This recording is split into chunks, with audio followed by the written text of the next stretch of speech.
Selamat berjumpa kembali dengan MC Harok Yetno dalam cerita yang berbeda. Pada kesempatan kali ini akan membacakan narasi yang bersumber dari Google Indonesia. Arya Penangsang. Sebagai penerus terah Majapahit, Kesultanan Pajang masih diselubungi kelambu sejarah nan gelap. Sejarah belum terbuka mengenai keutuhan Pajang. Kerajaan Pajang adalah sebuah kerajaan yang berpusat di Jawa Tengah sebagai kelanjutan Kerajaan Demak. Komplek keraton yang sekarang tinggal batas-batas fondasinya saja berada di perbatasan Kelurahan Pajang, Kota Surakarta, Solo, dan Desa Makam Haji Kartasura, Sukoharjo. Pada tahun 1582 meletus Perang Pajang dan Mataram karena Sutawijaya membela adik iparnya, yakni Tumenggung Mayang, yang dihukum buang ke Semarang oleh Sultan Hadiwijaya atau Jaka Tingkir. Perang itu dimenangkan pihak Mataram meskipun pasukan Pajang jumlahnya lebih besar. Sepulang dari perang, Hadiwijaya jatuh sakit dan meninggal dunia. Terjadi persaingan antara putra dan menantunya, yaitu Pangeran Benawa dan Arya Pangiri sebagai raja selanjutnya. Arya Pangiri adalah Adipati Demak yang berhasil menjadi raja kedua Kesultanan Pajang atas dukungan penembahan Kudus yang diyakini sebagai Sunan Kudus yang memerintah tahun 1583 sampai 1586 Masehi bergelar Sultan Ngawatipura. Arya Pangiri adalah putra Sunan Prawoto, raja keempat Demak, yang tewas dibunuh Arya Penangsang tahun 1549. Ia kemudian diasuh bibinya, yaitu Ratu Kalinyamat di Jepara. Setelah dewasa, Arya Pangiri dinikahkan dengan Ratu Pambayun, putri tertua Sultan Hadiwijaya, dan dijadikan sebagai Bupati Demak. Selaku Sultan, Arya Pangiri berlaku tidak adil terhadap penduduk asli Pajang. Ia mendatangkan orang-orang Demak untuk menggeser kedudukan para pejabat Pajang, bahkan rakyat Pajang juga tersisih oleh kedatangan penduduk Demak. Akibatnya, banyak warga Pajang yang berubah menjadi perampok karena kehilangan mata pencaharian. Sebagian lagi pindah ke Jipang mengabdi pada Pangeran Benawa. Pemerintahan Arya Pangiri hanya disibukkan dengan usaha balas dendam terhadap Mataram. Kehidupan rakyat Pajang terabaikan. Hal itu membuat Pangeran Benawa yang sudah tersingkir dari Jipang merasa prihatin. Ayah dari Arya Penangsang adalah Raden Kikin atau sering disebut sebagai Pangeran Sekar, putra Raden Pata, Raja Demak pertama. Ibu Raden Kikin adalah putri Bupati Jipang, sehingga ia bisa mewarisi kedudukan kakeknya.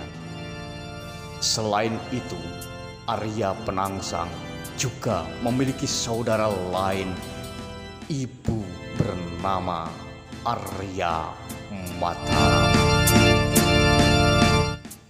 Pada tahun 1521, anak pertama Raden Pata yang bernama Adipati Kudus atau orang Portugis menyebutnya Patih Unus, dikenal juga sebagai Pangeran Sabranglor karena melakukan penyerangan ke Malaka yang dikuasai Portugis, gugur dalam perang.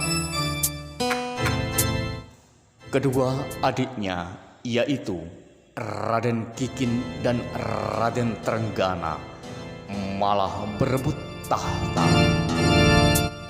Raden Mukmin atau yang disebut juga sebagai Sultan Prawoto, putra pertama Raden Trenggana, membunuh Raden Kikin sepulang sholat Jumat di tepi sungai dengan menggunakan keris Kiai Setan Kober yang dicurinya dari Sunan Kudus. Sejak itu, Raden Kikin terkenal dengan sebutan Pangeran Sekar Sedah ing Lepen atau bunga yang gugur di Kisah Arya Penangsang mengamuk dan menantang Hadiwijaya. Hadiwijaya tidak meladeninya dan membuat sayembara.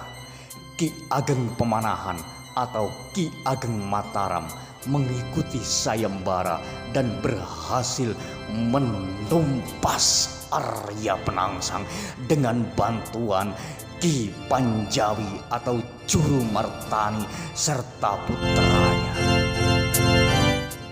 Sejak itu, Pajang menjadi kerajaan berdaulat di mana Demak sebagai bawahan.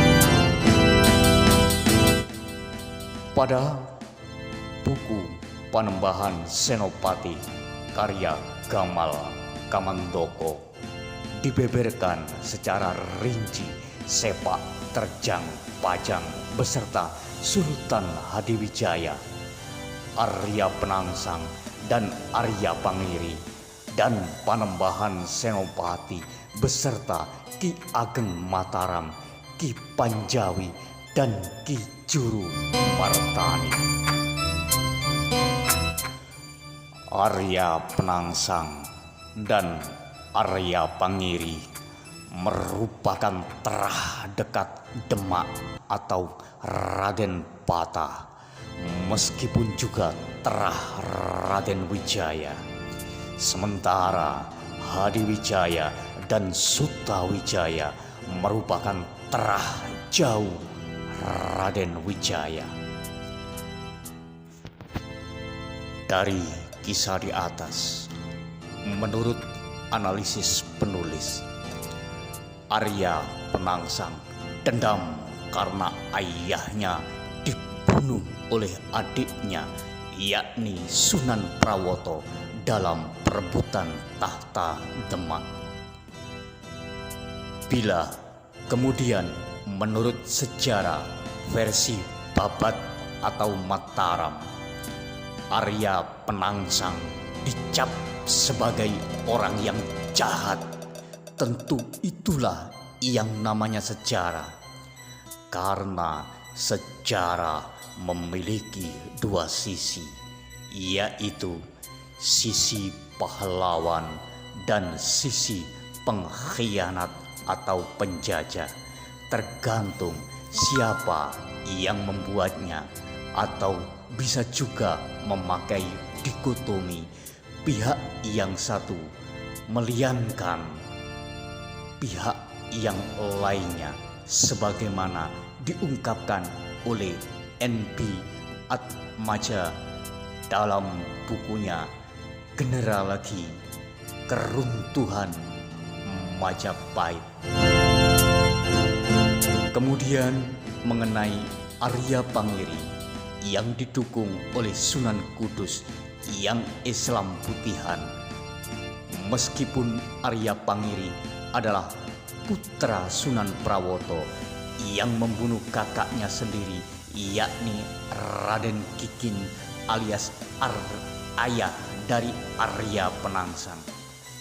Sama halnya dengan Arya Penangsang yang diliankan, Arya Pangiri pun diliankan oleh Benowo dan Sutawijaya yang beraliran Islam abangan.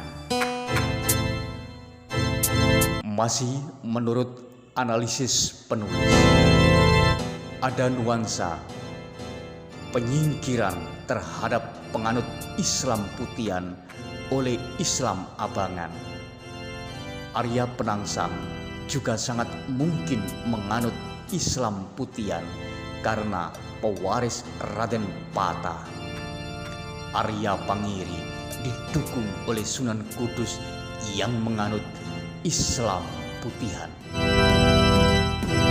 Pajang pun kemudian runtuh pasca Arya Pangiri dan diteruskan oleh Mataram yang lebih condong ke Islam abangan ketimbang putihan dengan dukungan Sunan Kalijaga.